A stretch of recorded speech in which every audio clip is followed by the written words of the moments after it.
l'Assemblée de la Polynésie. C'est l'actualité principale de cette édition. Le 74e président de l'institution est notre invité ce soir.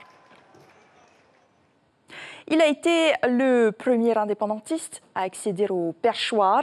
Anthony Géros retrouve donc le fauteuil qu'il avait quitté il y a 18 ans. Tout juste élu, l'actuel maire de Paia a déclaré du haut de sa tribune: pour comprendre le présent et anticiper l'avenir, il faut en savoir assez sur le passé. Vous allez comprendre pourquoi dans ce reportage de Caroline Farry et nos équipes. Je vous demande d'avoir une pensée toute particulière pour M. Teina Marauru. Une entrée dans l'opposition en silence en mémoire de l'ancien maire de Rangiroa pour les élus autonomistes touchés par le décès d'un des leurs. Rien n'est laissé au hasard dans l'hémicycle, surtout pas le symbole d'unité et de cohésion de la toute nouvelle majorité arborant la couleur du parti. Symbole également le chant engagé de feu Henri Hiro, entonné par les élus Tavini. La majorité sortante et les non-inscrits ne présentant aucun candidat, le maire de Paia, Anthony Géros, sera seul prétendant au perchoir.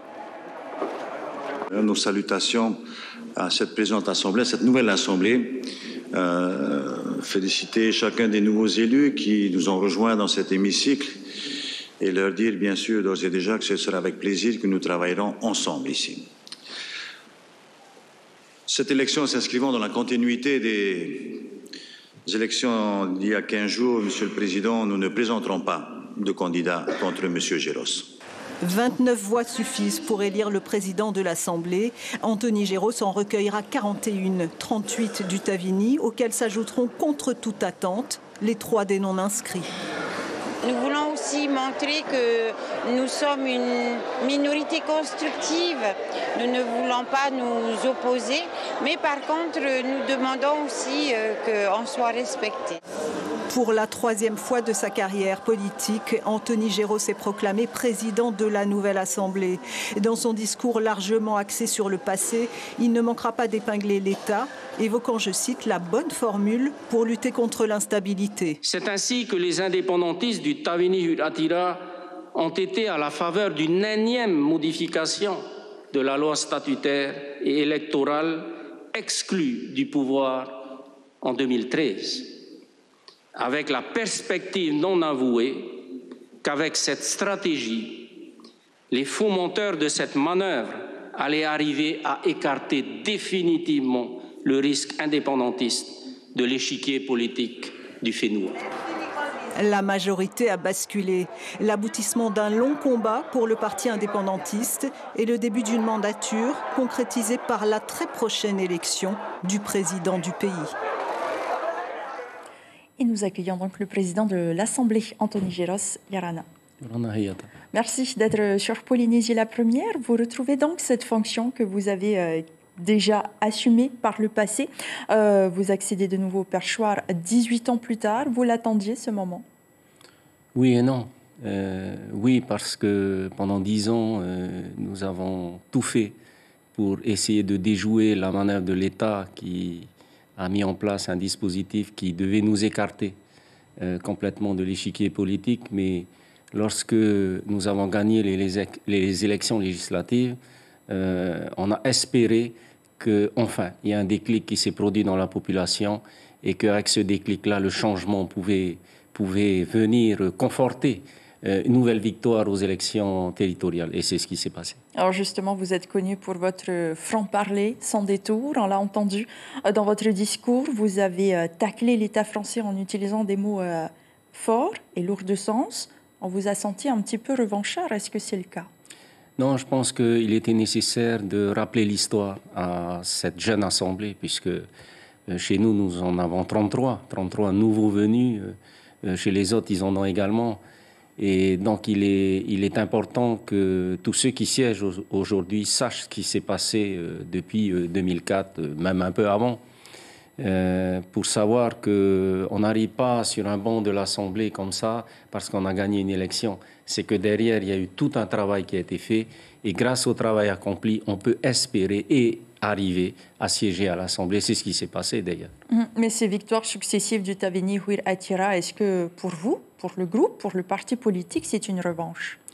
Oui, certainement, puisque comme je l'ai dit, en 2010, 2011, 2012, nous n'espérions plus pouvoir venir aux affaires du pays aux élections de 2013, parce que les règles ayant été tellement modifiées à la faveur des autonomistes qu'on s'est dit jamais plus peut-être on pourra arriver au pouvoir, on restera définitivement dans la minorité. Mais à force de travail et de perspicacité, voilà, on a déjoué tous ces plans et aujourd'hui le changement a voulu qu'on soit aux affaires du pays. Mais en tenant de tels discours, justement, alors que le gouvernement n'est pas nommé et que Moïse Broderson a promis que les relations avec l'État seront cordiales, est-ce que ce n'est pas envoyer un mauvais message à l'État français? Donc je pense qu'il faut être franc dans sa manière d'exprimer les choses. Je l'ai dit, mon devoir c'est de rappeler l'histoire. Et quand on rappelle l'histoire, bien entendu, il y a une partie de l'histoire qui est agréable à écouter, et puis il y a une autre partie qui est moins agréable. Mais c'est l'histoire, on ne peut pas modifier l'histoire. C'est ce qui a été vécu par les anciens, ce que nous avons vécu. Et aujourd'hui, je pense que ce rappel a beaucoup touché les nouveaux élus, les nouveaux entrants, parce qu'ils découvraient en fait comment ça s'était vraiment passé. Et c'est vrai que le Tabini ne s'est pas vraiment exprimé sur les sous-entendus de toutes ces manœuvres et qu'à travers ce discours que j'ai prononcé, on a enfin mis la lumière sur ce qui s'était réellement passé. Donc vous ne pensez pas qu'avec ces propos, cela puisse créer un malaise dans les relations futures? Non, je ne pense pas, parce que la démocratie est ce qu'elle est. Elle a mis du temps à grandir dans les grandes nations de ce monde et je sais que la France est une grande nation et elle saura comprendre à travers les paroles que j'ai évoquées ce qui s'est réellement passé et prendre la leçon de ce qui pourrait être les relations qui adviendront dans les jours qui viennent et en tous les cas dans les 5 ans qui viennent. Merci Anthony Géros pour ces premières réponses. Nous allons revivre cette première journée puisque Cybèle Plichard et David Chang ont suivi Anthony Géros dans les coulisses de son intronisation. Regardez. Un vent nouveau souffle sur l'Assemblée polynésienne. Les premiers militants indépendantistes investissent les lieux. Les représentants du Parti Bleu Ciel s'installent. Le futur président peut arriver. C'est comme en 2004 où il y a du changement? C'est un peu différent, c'est moins tendu qu'en 2004. Il a l'expérience, il a la sagesse et il a aussi, je pense, de réelles idées pour réformer le fonctionnement de l'Assemblée, la rendre plus efficace et on est totalement en phase là-dessus. Les représentants aussi devront être en phase. Respect, rigueur et bienveillance en perspective. Anthony Géros donne le ton. Et cette fois, il n'accrochera pas de croix dans l'hémicycle. Je me suis aperçu que ce qu'on peut faire dans une petite commune, il faut faire attention quand on est dans une institution aussi grande que celle-là. Et petit à petit, c'est comme ça qu'on se construit, on apprend à évoluer avec l'institution, à respecter les règles de la République. Les années ont passé, mais l'émotion est intacte. Après un vote sans grande surprise, les visages se détendent. Une petite fille de Huapou couronne le nouveau président, pressé de retrouver ses militants. C'est important ce bain de foule? Oui, très important. C'est grâce à eux qu'on est là. Monsieur Temado, qu'est-ce que vous ressentez en ce moment? Le Métoua est sans voix. Oscar Temalou revient par la grande porte. L'émotion. Ses homologues calédoniens manifestent leur soutien à la nouvelle majorité. Il faut des personnalités d'expérience à côté de tous ces jeunes-là. Parce que, comme il a rappelé tout à l'heure dans son discours, sur les 38, 37, oui, voilà, ils n'ont que 5 anciens. C'est quelqu'un de très consciencieux, de très travailleur. C'est vraiment lui qui m'a formé, qui m'a donné mes premières armes dans la politique. Et donc j'ai toute confiance en lui en tant que président de l'Assemblée. Depuis sa création en 1946, 26 hommes et une femme ont tenu les rênes de l'hémicycle. Après 5 ans au perchoir, Gaston Tong-Sang doit céder sa place. C'est comme ça, la roue tourne, la démocratie fonctionne. C'est quelqu'un que j'apprécie beaucoup, Gaston Tong-Sang, que je félicite pour son mandat, pour sa manière de considérer l'opposition à l'époque. Et puis aujourd'hui, en retour, je lui ai dit que les portes de mon bureau seront toujours ouvertes. Demain, place à une autre élection et à une nouvelle génération qui devra faire ses preuves. Anthony Géros, on se souvient de la croix de la discorde en 2004, lorsque vous avez imposé un crucifix dans l'hémicycle. À cette fois, vous avez décidé de vous imposer aux règles. Oui, je pense que, comme je l'ai expliqué, on grandit. On grandit pas de ses erreurs, mais de son expérience, de ses expériences. Et puis aujourd'hui, l'institution doit être respectée en tant que telle. C'est la principale institution du pays, même si ce n'est pas la première, mais c'est par elle que découle tout le reste. C'est par elle que le président du pays est élu. C'est par lui que le gouvernement est formé. Donc c'est véritablement une institution majeure du pays. Et c'est pour ça qu'il est important que l'ensemble des élus respectent quand même les symboles de cette institution. Et c'est à ce titre que j'ai demandé à mes élus ce matin de retirer leur chapeau lorsqu'ils vont rentrer à l'intérieur par respect pour l'institution. Mais quand vous aviez été élu à la tête du Conseil supérieur de la fonction publique des communes, en tant que maire de Paay, en novembre 2020, vous avez annoncé que vous aviez l'intention de vous opposer à ces règles de la laïcité. Alors finalement, c'est quelque chose qui reste dans un coin de votre tête, ou en tout cas que vous souhaitez appliquer dans votre mairie? Oui, bien sûr. De toute façon, la règle a été adoptée. On est obligé de l'appliquer. Elle relève d'une ordonnance qui a été ratifiée par une loi nationale et donc on ne peut rien y faire. Mais ce que j'évoquais au sein du Conseil supérieur et ce que j'ai défendu par visioconférence avec le rapporteur de la loi de ratification, c'est de dire qu'en Polynésie, on a une autre approche de la laïcité, du moins pas du tout celle qui est appliquée en France, et plutôt être regardant du fait qu'en France, il y a quand même des différences qui ont été acceptées, notamment en Alsace. Quand vous voyez l'Alsace, par exemple, ils ont des règles de rapprochement avec l'Église qui sont différentes de celles qui sont appliquées dans le reste de la République. Et donc, je disais que dans le bassin océanien, toutes les populations océaniennes sont toutes très proches de la chrétienté. Et c'est parce que ce rapprochement à la chrétienté est très présent dans le quotidien de toutes ces populations qu'il faut peut-être avoir un autre regard de l'application de la laïcité en Polynésie. Aujourd'hui, en tant que président de l'Assemblée, est-ce qu'il y a quelque chose que vous souhaitez réformer au sein de l'institution? Il y a beaucoup de choses. Il faut d'abord essayer de voir où est-ce qu'on peut faire des économies. Alors justement, l'Assemblée, c'est environ 2,3 milliards par an, dont 50 millions réservés aux investissements. Le Tavini qui milite pour une réduction des dépenses, est-ce que cela va s'appliquer aussi à l'institution que vous présidez désormais? Oui, c'est un peu ce que j'ai déjà appliqué en 2004, lorsque nous sommes passés de beaucoup moins que 57 élus à 57. On l'a fait à coût identique. On n'a pas augmenté le budget, on n'a pas demandé de crédit supplémentaire. On a fait ça avec le même budget, mais il a fallu faire des coupes sombres dans les dépenses pour garder l'équilibre budgétaire. Et aujourd'hui, on va essayer d'avoir une visibilité de l'ensemble du budget de l'Assemblée pour voir où est-ce qu'on peut arriver à faire les économies recherchées. Mais cela fait des années que vous êtes élu au sein de cette Assemblée. Vous avez peut-être une petite idée de là où il faudrait faire des économies? Bien entendu. Mais je ne vais pas trop m'ouvrir à ce sujet ce soir. Je risque de faire des déçus au niveau de la majorité. Autrement, ici, le règlement de l'Assemblée permet à un collaborateur, à un représentant d'embaucher un membre de sa famille en tant que collaborateur, à condition que le salaire ne dépasse pas 50% du crédit alloué au représentant, soit un peu plus de 280 000 francs. D'un point de vue moral, ce n'est pas toujours très bien perçu par la population. Est-ce que c'est quelque chose qui doit changer selon vous? Oui, il faut préparer les esprits. Il faut préparer les esprits à cela. Comme on dit, quand l'esprit est prêt, le corps est prêt.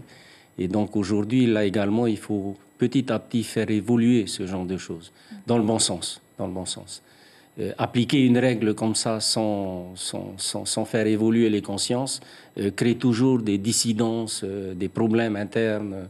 Et donc il faut accompagner tous ceux qui sont concernés par ce genre de situation pour faire admettre. Et il faut que ça prenne le temps que ça doit prendre. Cette mandature, du moins, cela se fera durant cette mandature. Par exemple, pourquoi pas. Merci, nous allons poursuivre ce journal, puisque Ce moment historique, les fervents militants du Tavenihouir Atira ne l'auraient manqué sous aucun prétexte. Ils ont assisté à cette élection habillés aux couleurs du parti et drapeau bleu ciel dans les mains. Ambiance dans le hall avec Kaline Dienar et Hubert Liao. Pas d'élection sans chanson en Polynésie. Les voix et les chœurs s'élèvent dans le hall de l'Assemblée. Ils sont militants mais surtout musiciens chevronnés comme Te Anuanua, qui a connu l'époque de Puvana Oopa. Le peuple, nous ne pouvons pas fermer la bouche. C'est pour eux que nous sommes là. Nous chantons pour eux. Pour faire entendre la voix du peuple. Voilà. C'est ça le message. Pour certains, c'est un jour historique, comme en 86, lorsque le Tavini entre dans l'hémicycle. À l'époque, ils sont seulement 2 représentants, Oscar Temaru et James Salmon. Aujourd'hui, le parti indépendantiste est majoritaire, avec 38 sièges. C'est une grande joie pour nous, parce qu'on a attendu pendant 40 ans. Vous êtes arrivé à quelle heure ce matin? 5 heures. 5 heures, vous n'avez pas pris votre petit déjeuner alors? Non, j'avais hâte d'arriver la première. D'autres se sont motivés à prendre le bus, comme René, arrivé dès 7 heures et venu en mémoire de son père, Henri Maréré, d'Iriquet. On est content surtout de ce grand changement. Je n'ai pas à critiquer les autres partis, mais je suis contente. Mon père a été un maire aussi de la commune de Rangiroa, conseiller ici à l'Assemblée. À l'annonce des résultats, petite surprise, Anthony Géros récolte 41 voix sur les 57 suffrages exprimés. On a sauté de joie parce qu'on a gagné 3 voix de plus. Eh ben oui, on est tous contents, même les autres mamans. Eh oui, heureusement, au lieu de rester 38, il y a 3 qui nous ont suivis. Oh, merci Seigneur. Et si à l'intérieur, Anthony Géros remporte la majorité, à l'extérieur, son élection fait l'unanimité. Et les autonomistes sont désormais dans les rangs de l'opposition. Une situation qu'ils acceptent parce qu'imposée par les urnes. Ce matin, ils avaient en plus une autre mauvaise nouvelle sur le cœur, le décès de l'ancien maire de Rangiroa, Teina Mareura. Les détails avec Natacha Silagi et Patrick Singsi. Il y a comme un air de vacances du côté de la nouvelle opposition. Petit déjeuner dans le jardin, loin de l'ambiance électrique de l'Assemblée, même si le président sortant reste concentré. Nous allons jouer notre rôle, c'est-à-dire d'être effectivement force de proposition et d'être aussi des vigies, pour être vigilants sur tout ce qui va nous être proposé. On a la chance d'avoir dans notre groupe des personnes d'expérience qui vont certainement être également une plus-value pour notre Assemblée. L'ancienne majorité qui vient en plus de perdre un compagnon de route politique, l'ancien maire de Rangiroa. Ça m'a totalement ému ce matin lorsque j'ai appris la nouvelle, bien que même son état de santé s'aggravait de jour en jour, mais en tout cas c'est toute une carrière politique qui part avec cet homme. Je pense que Teina est un des piliers du mouvement politique. Un membre de la famille Sonva, ça a été un grand fervent du Tavenihouir Atira. Chacun trouve sa nouvelle place dans l'hémicycle, côté opposition, sous l'œil attentif du haut-commissaire. C'est un moment important de la démocratie en Polynésie française. Et non seulement je suis présent, mais tous les sous-préfets, tous les chefs de service de l'État, le commandant supérieur des forces armées, la justice, tout le monde est là. Pas de candidat à la présidence de l'Assemblée pour l'opposition, mais des relations cordiales avec les élus de la nouvelle majorité. Sauf quand il s'agit de commenter le discours d'Anthony Géros, qui a accusé l'État de partialité. Et c'est bien ce que j'ai compris dans son discours. Et moi je trouve que c'est complètement infondé, cette accusation de l'État. Je pense que l'État saura se défendre et apporter les preuves qu'il faut. Je considère que nous sommes dans la minorité, mais on fera une minorité bien sûr constructive.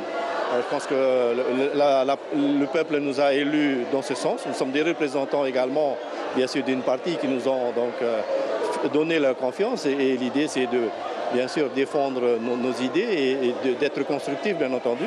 Les autonomistes dans leur nouveau rôle d'opposants, qui se disent prêts à travailler avec la majorité en bonne intelligence.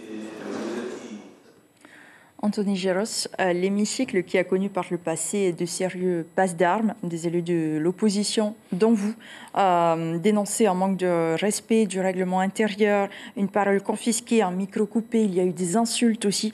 Est-ce qu'aujourd'hui, vous serez le garant du respect des règles? Oui, tout à fait, puisque avec l'expérience que j'ai acquise durant ces longues années au sein de cet hémicycle, j'ai pu observer la nécessité de pouvoir changer certaines règles pour adapter au mieux la situation. Et comme je l'ai fait là aujourd'hui, ce que j'avais remarqué, c'est surtout les moyens qui manquaient aux minorités, quelles qu'elles soient. Et il était nécessaire ce matin de rétablir cette inégalité. Et même si j'ai dû recevoir les invectives du Tapura sur ce que j'ai fait, je n'en démords pas parce que c'est nécessaire pour une minorité, même si elle ne peut pas accéder au rang de groupe parce qu'elle n'a pas suffisamment d'élus. Il faut quand même trouver un moyen pour leur donner les moyens. Mais de quels moyens vous parlez? Ils ont les moyens budgétaires pour pouvoir accueillir des collaborateurs afin de les accompagner, de les aider à construire leurs interventions ou peut-être à faire des études, à préparer des notes, etc. Et ce sont les moyens qu'accordent les fonctions que je leur ai données. Donc en les permettant de faire partie du bureau de la présidence de l'Assemblée. Voilà, tout à fait. Tout à fait. Alors, vous l'avez dit, vous serez le président de tous les représentants. On imagine que c'est la raison pour laquelle vous étiez vêtu de blanc ce matin et non pas habillé aux couleurs du parti. Vous serez un président de concertation. Voilà, tout à fait. D'ailleurs, je l'ai annoncé. J'ai fait mon discours politique, mais c'est le dernier discours politique que je ferai. Parce qu'à partir du moment où je vais prendre mes fonctions de président d'Assemblée, je serai dans la neutralité obligatoire, comme on dit, la réserve. Donc il n'y aura plus d'invectives? De ma part, non, mais si, peut-être des rappels à l'ordre, parce que c'est le règlement qui l'impose, qui le demande, mais de la part des élus, on va essayer de faire en sorte qu'il n'en ait plus. Vous serez totalement impartial? J'essaierai d'être impartial. Aujourd'hui, donc vous êtes élu, le Tavini Houir Attira est au pouvoir. Le peuple, vos électeurs du moins, attendent beaucoup de vous. Vous avez déclaré ce matin, il y aura du travail. Le poids de cette responsabilité pèse déjà sur vos épaules? Oui, parce que j'ai eu un petit avant-goût des dossiers qui nous attendent. Et donc, très rapidement, j'attends que le gouvernement se mette en place et puis que les ministres commencent à s'imprégner de ces dossiers pour faire un échange entre l'Assemblée et les ministères pour voir quels sont les dossiers pour lesquels ils veulent qu'on poursuive l'examen et jusqu'à leur adoption et quels sont les dossiers qu'ils souhaiteraient retirer pour réétudier ou complètement annuler. Pour terminer cet entretien, les commissions seront donc renouvelées la semaine prochaine, vendredi très exactement. Est-ce qu'il y aura une ouverture aussi pour les représentants de l'opposition? Le Tapura Houir Attira avait accordé quelques commissions à l'opposition. Est-ce que vous ferez de même? Oui, bien entendu, cela va de soi, même si le règlement ne me l'impose pas. Merci beaucoup, Anthony Géros, d'avoir répondu à nos questions ce soir. Et à l'ouverture de cette séance de plein droit, 1 minute de silence a été observée pour rendre hommage à Teina Mareoura, ancien maire de Rangiroa, décédé ce matin à l'hôpital de Taouni à l'âge de 72 ans des suites d'une longue maladie. Son corps est actuellement exposé à Aroué. Teina Mareoura avait dirigé la commune de Rangiroa durant 32 ans. Sur son atoll, l'émotion est vive parmi les habitants. On écoute ces réactions recueillies par notre correspondant. Pour moi, Teina, c'était un grand homme. Il a quand même fait beaucoup pour sa population. Et ce qui m'a beaucoup marqué, c'est quand il s'est battu pour le Copra. Il a toujours été là pour nous soutenir en tant qu'enfant venant des îles. Et ensuite, quand j'ai eu mes 18 ans, il m'a donné mon premier travail en tant que dige. Et il a toujours été là pour nous. Il ne regarde pas aussi si tu es d'autres couleurs. C'est vraiment un homme humble devant sa population. Une veillée se tient actuellement au temple protestant de Aroué. Le corps de l'ancien maire sera rapatrié sur son île natale samedi matin. Et c'est également la maladie qui a emporté notre collègue Christophe Marcon Il a été inhumé cet après-midi au cimetière de Veitavere à Punaauia. Depuis son retour à Tahiti, il y a une douzaine d'années, il était à la tête de notre service Internet. Après avoir longtemps travaillé en télé et à la radio, il avait 61 ans. Polynésie la Première adresse une fois de plus ses sincères condoléances aux familles endeuillées. Et enfin, les îles du Vent et les Tuamotu sont toujours placés en vigilance orange pour les orages et les vents forts. Des rafales avoisinant les 80 voire les 100 km/h sont attendues. Les communes au sud et à l'est de Tahiti sont particulièrement touchées. À Te Ahupu'o, où près de 140 litres d'eau au mètre carré ont été relevés ces dernières 24 heures. Les précipitations sont moins intenses. Les habitants restent tout de même sur leur garde. Les services de l'équipement ont procédé aujourd'hui à des travaux de déblaiement dans la servitude située près de la rivière. La prudence et la vigilance restent de mise. Et c'est ainsi que se referme cette édition, un journal dédié en grande partie à l'élection du président de l'Assemblée. Anthony Géros est donc le 74e président de l'institution. Je serai le président de tous les représentants, a-t-il déclaré devant les élus.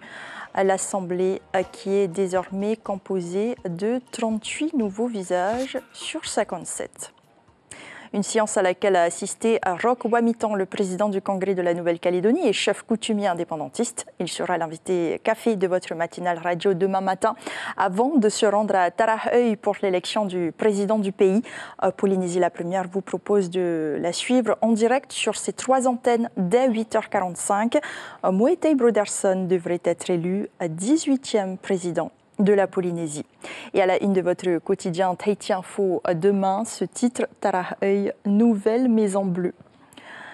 À cette même place demain soir, Cybèle Plichard, je vous souhaite un bon week-end. Soyez prudents et vigilants par ces temps orageux. Prenez soin de vous et à lundi, on se quitte sur ces moments capturés à l'Assemblée.